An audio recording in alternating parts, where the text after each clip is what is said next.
Hi guys, Sajjad Hussain again with a new video. This video is my lecture number 6. It is in continuation with my previous lecture. My previous lecture was to calculate the response of a damped single degree of freedom system with harmonic loading. Same thing I'm doing now, but this is with a different approach. So what is the difference we will discuss now. So here I'll call it this as another approach. What we have been discussing in my last lecture, that suppose there was a body of mass m and there was a spring attached to this body along with a damper with damping coefficient C, and this body is resting on a frictionless surface. Suppose there is a force which is of course a harmonic force is acting on this body. This force is F0 sine omega bar t, and because of this force this body is moving in right hand direction. So this is the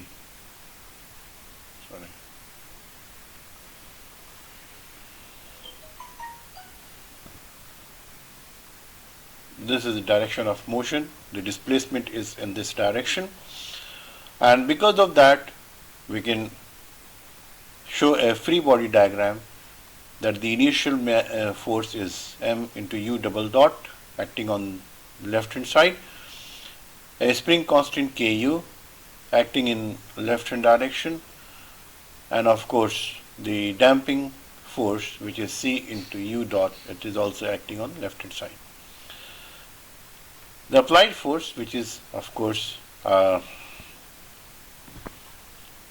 sinusoidal force, a harmonic sinusoidal force, is acting on right hand side, and this force is F0 into sine omega bar t. Based on this free body diagram, we constituted the equation that mu double dot plus cu dot plus ku is equals to F0 sine omega bar t. So let us give a number that this was equation number 1.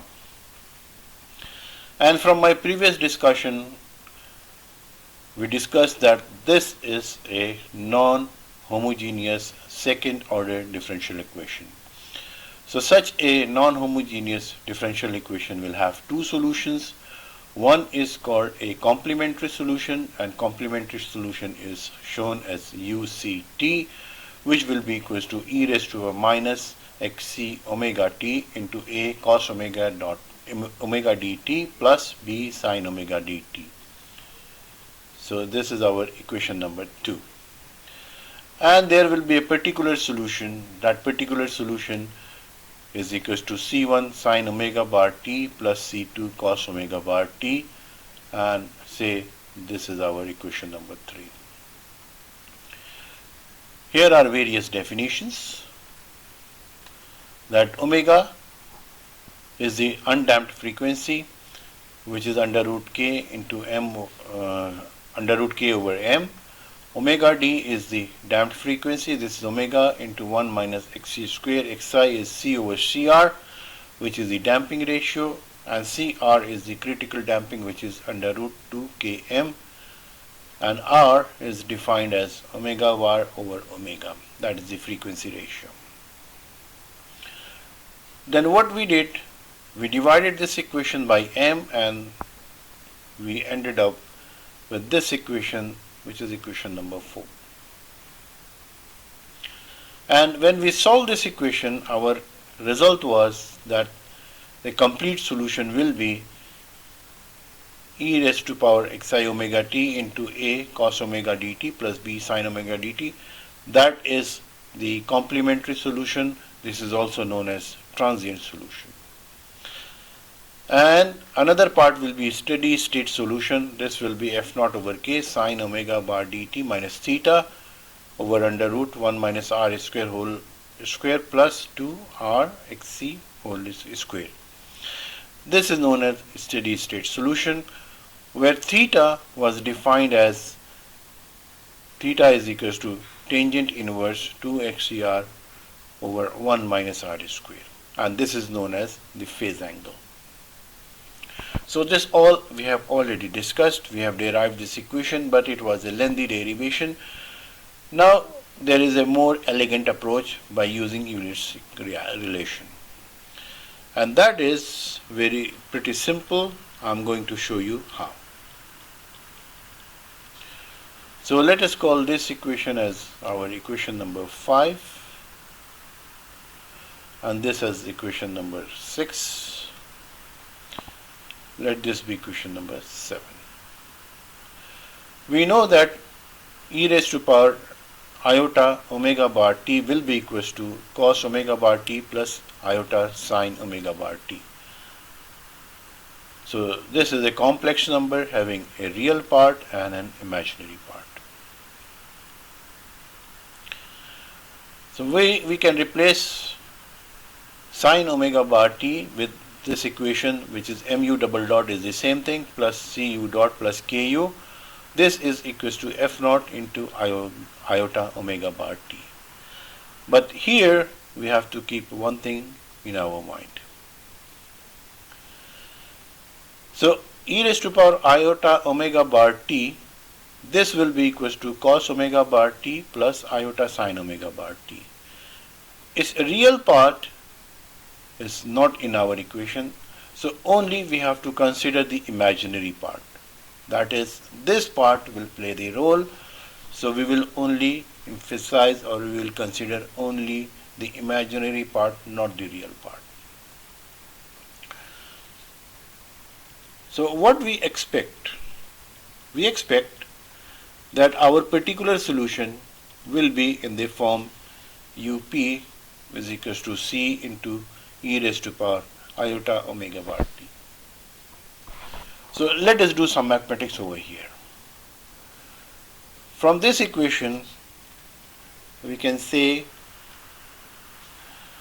that its first derivative up dot, this will be equals to c into iota into omega into e raised to power iota omega bar, of course omega bar t,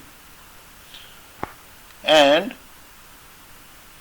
its second derivative u double dot p, this will be equals to c into iota square into omega bar square into e raised to power iota omega bar t. And we know that iota square is nothing but equal to minus 1. We can substitute this value over here.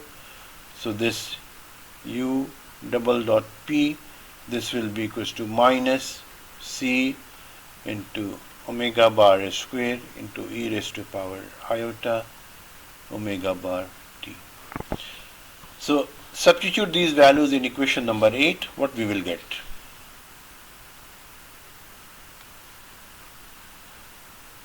Substitute these values in equation number 8. So what we will get? M times u double dot is c with a negative sign, omega bar square into e raised to power iota omega bar t plus small c, and now this capital C into iota into omega bar into e raised to power iota omega bar t plus k into c into e raised to power iota omega bar t, and this is equal to f naught into e raised to power iota omega bar t. So here we can see that we can cancel this term. So cancelling these terms, what we will left with is equals to minus m times c omega bar square plus small c into capital C into iota omega bar plus k into c is equals to f naught. Now what we can do, we can take capital C, which is the coefficient or non-coefficient, we can take it common. So this will be equals to minus m omega bar square plus c into iota omega bar plus k, and then whole thing is multiplied by c, this equals to f naught. Now we can segregate imaginary part and real parts, so we can write this will be equals to k minus m omega bar square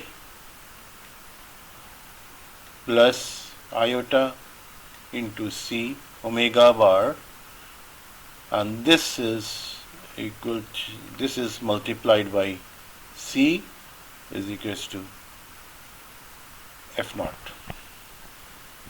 So from this equation we can easily write this c, this will be equals to f naught over k minus m omega bar square plus iota into c, small c of course, into omega bar.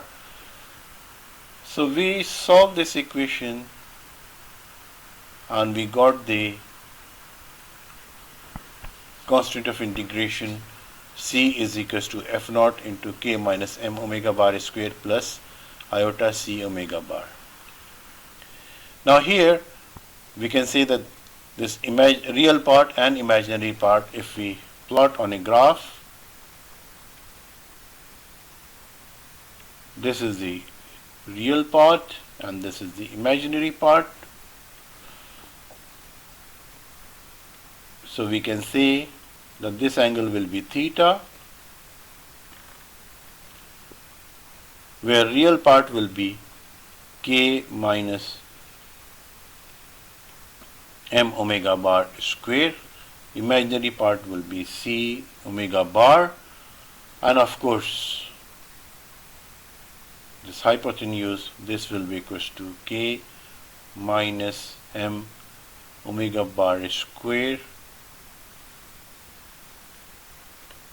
whole square plus c omega bar of course whole square under the root.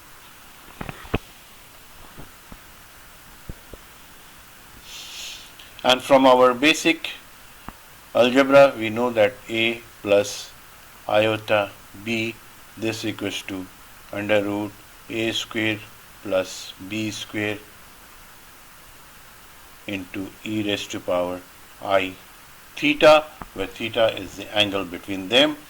So here clearly we can note that this theta will be equals to tangent inverse c omega bar over k minus m omega bar square.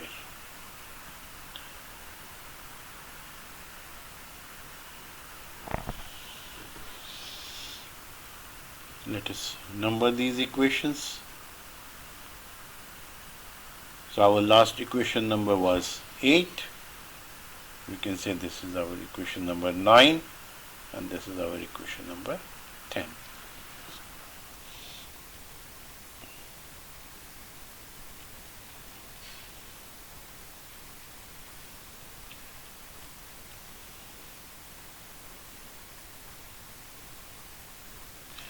So our particular solution UP, this will be equals to C, which is equals to F naught over K minus M omega bar square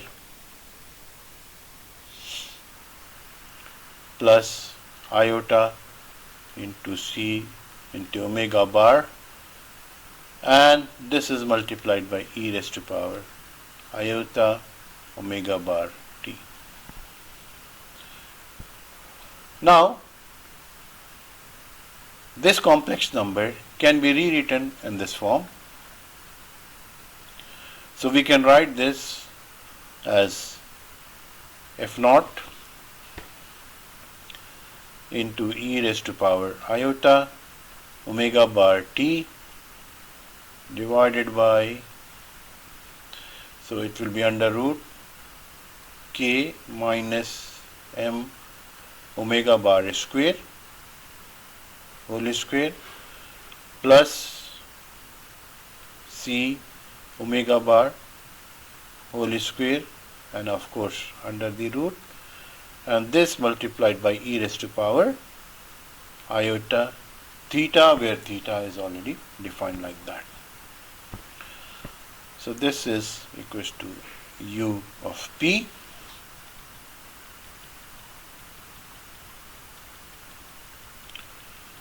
Now we can easily write that therefore this u of p will be equals to f naught into e raised to power iota omega t minus theta.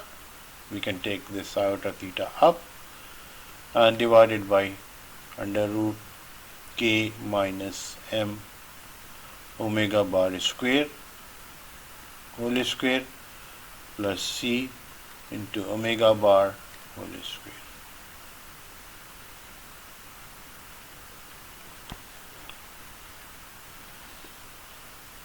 I think this is our equation number 10, 11. So this is our equation number 11. Can we do little more mathematics over here? Yes, we can do little more. What we can do?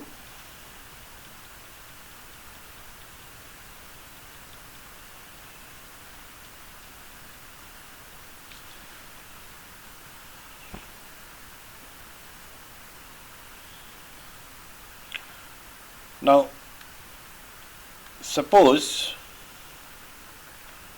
that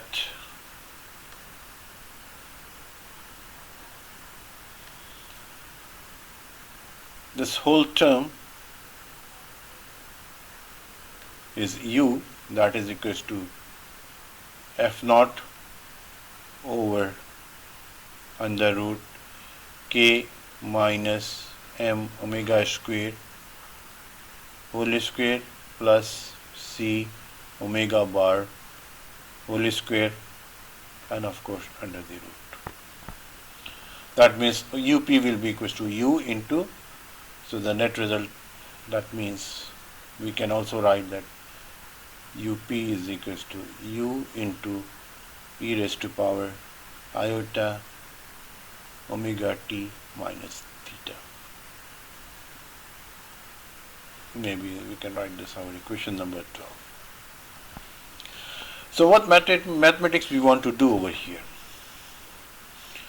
So this u will be equals to, of course, f naught.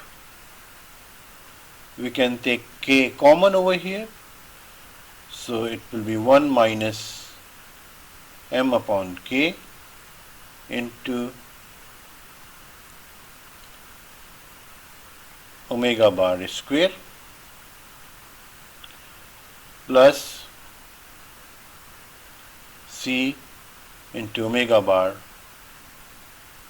whole square.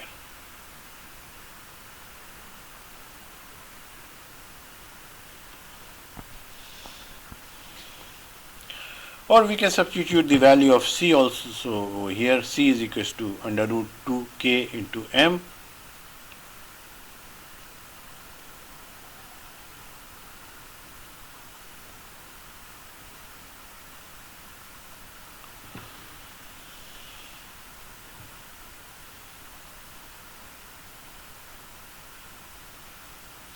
we can use these two equations over here.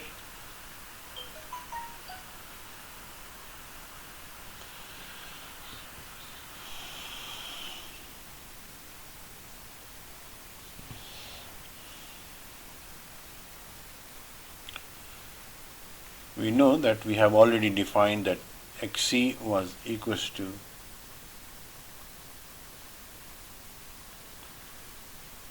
c over cr.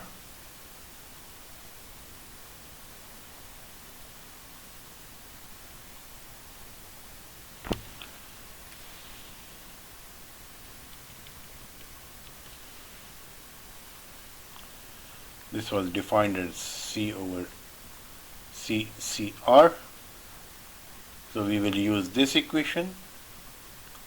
That means this will give us C is equals to XC into CCR.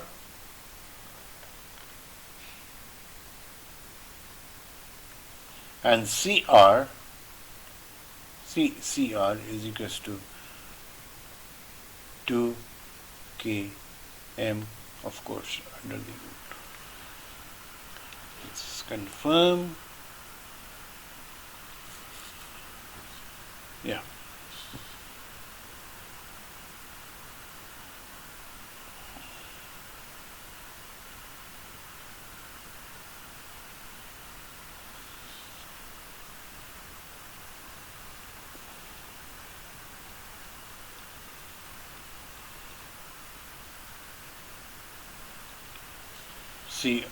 CCR is equals to 2 times under root k into m. So here we can use this. So our value of C will be equals to 2 times XC into under root k into m.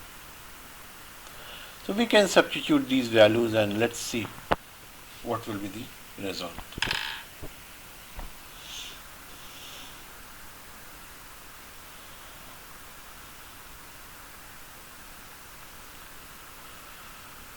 So coming back to equation of u, this u is equals to f naught over, let me draw a line over here so that it will be clear, under root k into 1 minus m upon k will be 1 upon omega, so it will omega bar here, omega bar is square, and m upon k will be 1 upon omega square, so we can write like this, whole square, plus this c is nothing but 2 xc under root k into m into omega bar.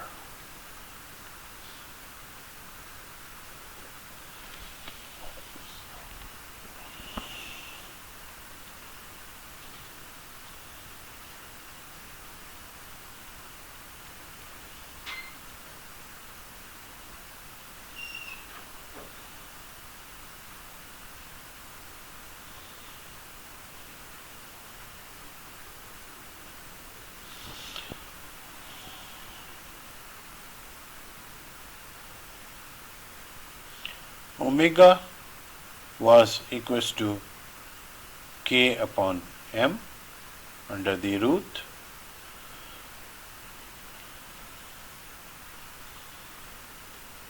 So what we can say,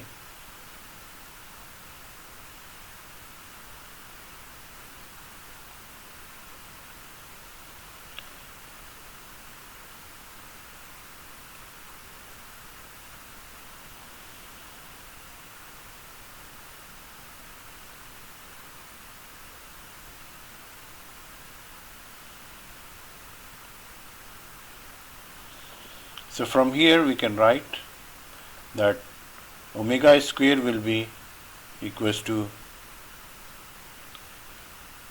k upon m, so m will be equals to k upon omega square, not dash, so we can say this under root m will be equals to under root k over omega. So we can use this substitution over here. So what we will get, of course this bar should be dragged up to here. So this u will be equals to f naught over k into 1 minus omega bar over omega is nothing but r, so it will be r square whole square plus 2 times xc into under root k, and then m under root m is replaced by under root k over omega, and then this omega bar, of course, whole square. Now we can write something more simple. So this will be equals to f naught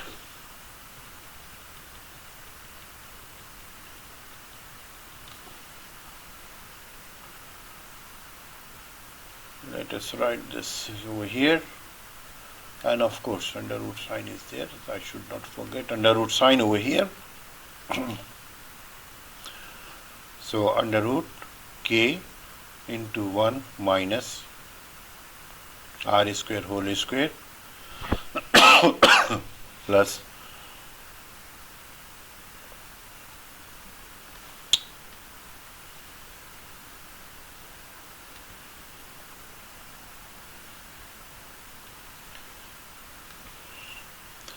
within bracket 2 xc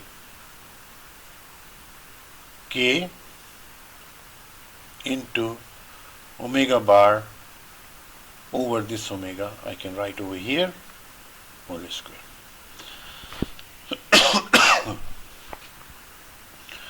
So now it can be further simplified.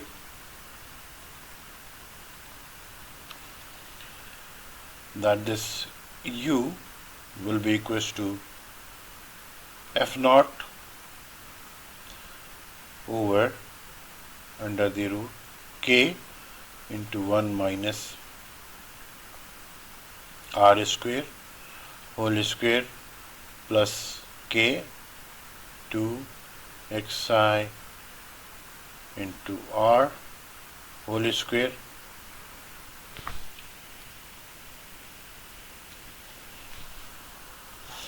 of course k square will be here, I forgot to put over there.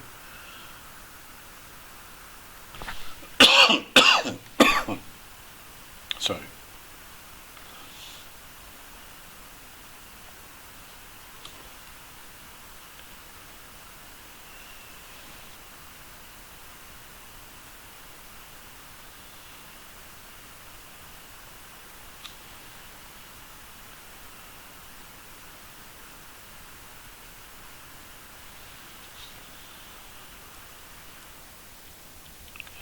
So when I'll take this k square out, I can write this as f naught over here, k is out, so it will be 1 minus r square whole square plus 2 xc into r whole square. This is u. And now I can write in a more specific way that this u will be equals to f naught over k, and then this whole thing is divided by under root 1 minus r square whole square plus 2 cr whole square. And this equation u is nothing but our constant c. So now we can substitute back.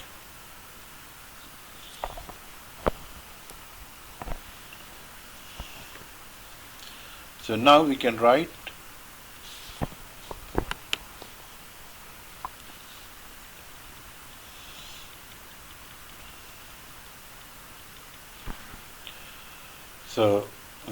this u of p will be equals to this f naught over k whole thing is divided by under root 1 minus r square whole square plus 2 times xcr whole square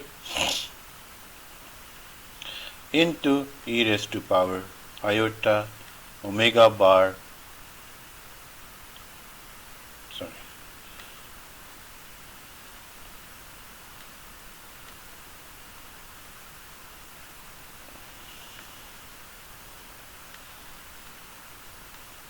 e raised to power iota omega bar t minus theta. And this was our particular solution. This was called steady state solution. And now you have to bear in mind that only its sign component is important, that is its imaginary part is important, not its real part. So our overall equation u will be equals to e raised to power iota omega bar t into a cos omega dt plus b sin omega dt plus, of course, this f naught over k into e raised to power iota omega bar t minus theta. This whole function is divided by under root 1 minus r square whole square plus 2 xc into r whole square.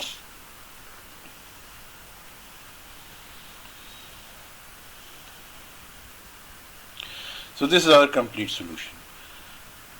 And 12. So let's say this is our equation number 13. And as we discussed before, that this complete solution is having two parts. This part is called transient solution, and this part is steady state solution. And we know that this transient part will die out as this function goes very small. That means after some time this e raised to power iota omega t will be so small that this part will vanish. So only part remaining is this part. That's why it is called steady state solution or component, whatever you call it. And only its imaginary part.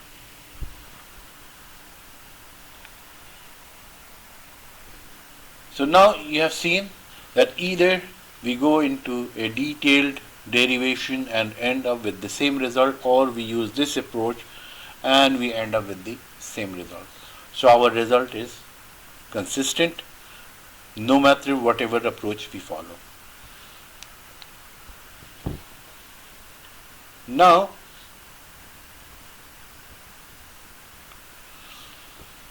let's recall this equation of u also. As we have defined u here, now recall over here, or it is part of over here.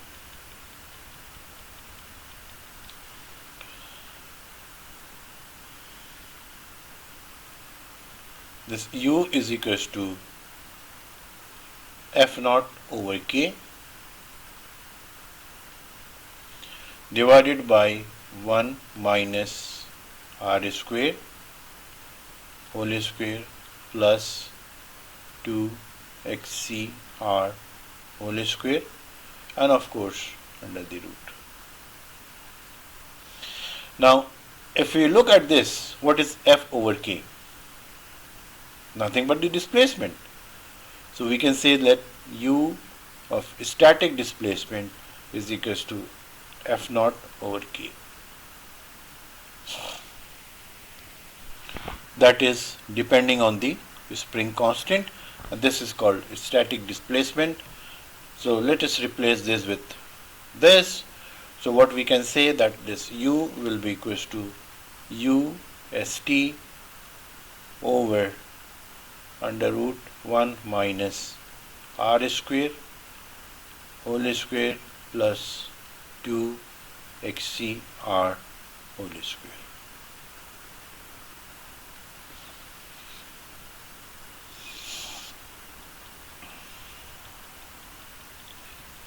Now we can define a ratio, that is u over u st. This will be equals to 1 over 1 minus r square whole square plus 2 xc r whole square. This is referred as d. This is called dynamic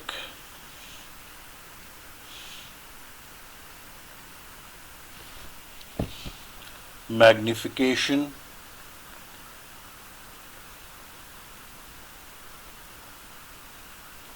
factor.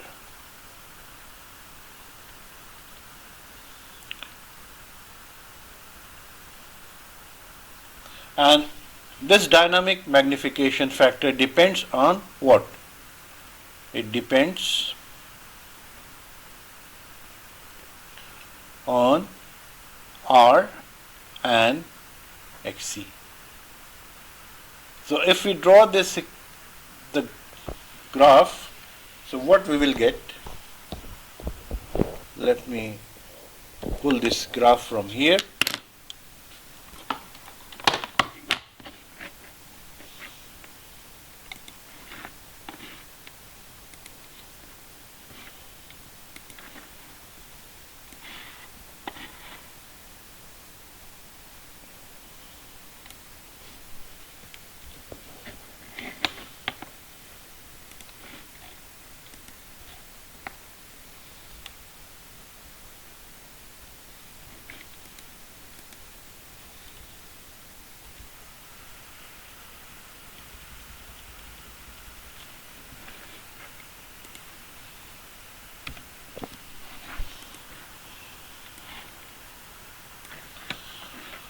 Now this is dynamic magnification factor D,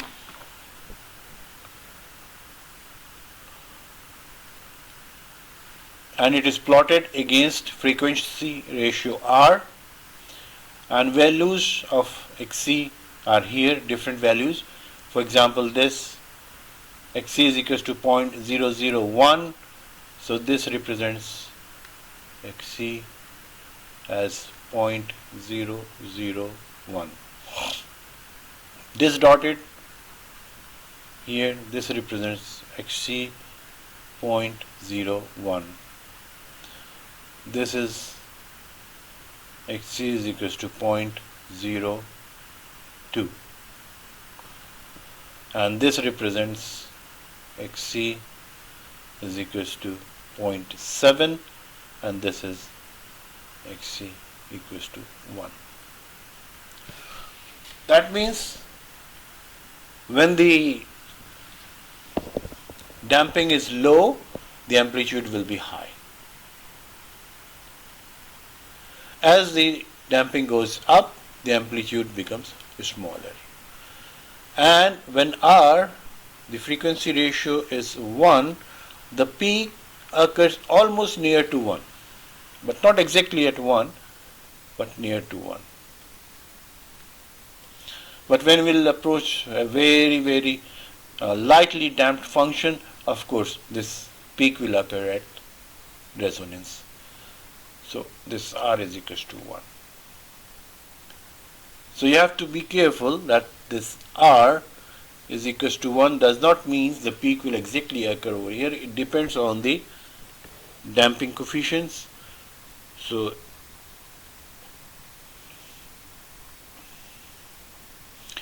the amount of damping also plays a very important role.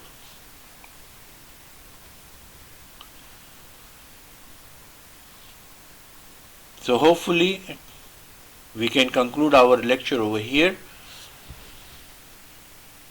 Now, what we have done so far, that we calculated the response of a damped frequency system to a harmonic loading, and we derived the equations, and we noted that the steady state condition prevails and only its imaginary component is the important one. Real part does not play an important role over here, and the complementary solution, which has a component of e raised to power iota omega t, it will vanish after some time. Depends on the damping value of the system. If the damping is more, it will vanish quickly, otherwise it will last for some time, but ultimately it will vanish.